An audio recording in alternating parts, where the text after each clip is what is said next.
जय मसीह। आज पढ़ेंगे भजन संहिता 50 अध्याय 1 से लेकर 23 वचन तक। सर्वशक्तिमान परमेश्वर यहोवा ने कहा है, और उद्याचल से लेकर अध्याचल तक पृथ्वी की लोगों को बुलाए हैं। सिय्योन से और जो परम सुंदर है, परमेश्वर ने अपना तेज दिखाया है। हमारा परमेश्वर आएगा और चुपचाप ना रहेगा। आग उसके आगे आगे भस्म करती जाएगी और उसके चारों ओर बड़ी आंधी चलेगी। वह अपनी प्रजा का न्याय करने के लिए ऊपर के आकाश को और पृथ्वी को भी पुकारेगा। मेरे भक्तों को मेरे पास इकट्ठा करो, जिन्होंने बलिदान चढ़ाकर मुझसे बचा बाधी है। स्वर्ग उसके धर्मी होने का प्रचार करेगा, क्योंकि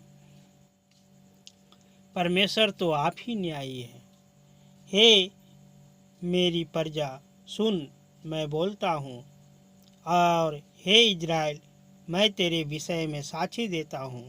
परमेश्वर तेरा परमेश्वर मैं ही हूँ। मैं तुझ पर तेरी मेल बलियों के विषय में दोष नहीं लगाता। तेरी होम बलि तो नित्य मेरे लिए चढ़ते हैं। मैं ना तो तेरे घर से बैल और ना तेरे पशुओं शाला से बकरे लूँगा, क्योंकि वन के सारे जीव जंतु और हजारों पहाड़ों के जानवर मेरे ही हैं। पहाड़ों के सब पक्षियों को मैं जानता हूँ, और मैदान पर चलने वाले जानवर मेरे ही हैं। यदि मैं भूखा होता तो तुमसे ना कहता, क्योंकि जगत और जो कुछ उसमें है वह मेरा है। क्या मैं बैल का मांस खाऊंगा या बकरे का लहू पीऊँ? परमेश्वर को धन्यवाद ही का बलिदान चढ़ा और परम प्रधान के लिए अपनी मंत्रतें पूरी कर। और संकट के दिन मुझे पुकार, मैं तुझे छुड़ाऊंगा और तू मेरी महिमा करने पाएगा। परंतु दुष्ट से परमेश्वर कहता है, तुझसे मेरी विधियों का वर्णन करने से क्या काम? तू मेरी वाचा की चर्चा क्यों करता है?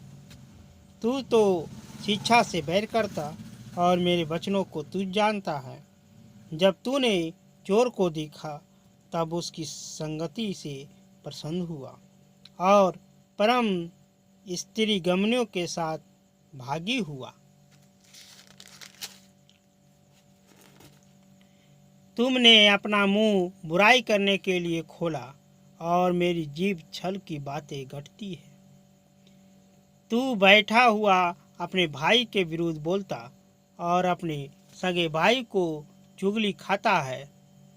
वह काम तूने किया और मैं चुप रहा, इसलिए तूने समझ लिया कि परमेश्वर बिल्कुल मेरे समान है। परंतु मैं तुझे समझाऊंगा और तेरी आँख के सामने सब कुछ अलग अलग दिखाऊंगा। हे परमेश्वर को भूलने वालों, यह बात भली भांति समझ लो, कहीं ऐसा ना हो कि मैं तुझे पकड़ डालूं और कोई छुड़ाने वाला ना हो। धन्य है वे धन्यवाद के बलिदान का चढ़ाने वाला मेरी महिमा करता है, और जो अपना पवित्र उत्तम रखता है उसको मैं परमेश्वर का किया हुआ उद्धार दिखाऊंगा। आमीन।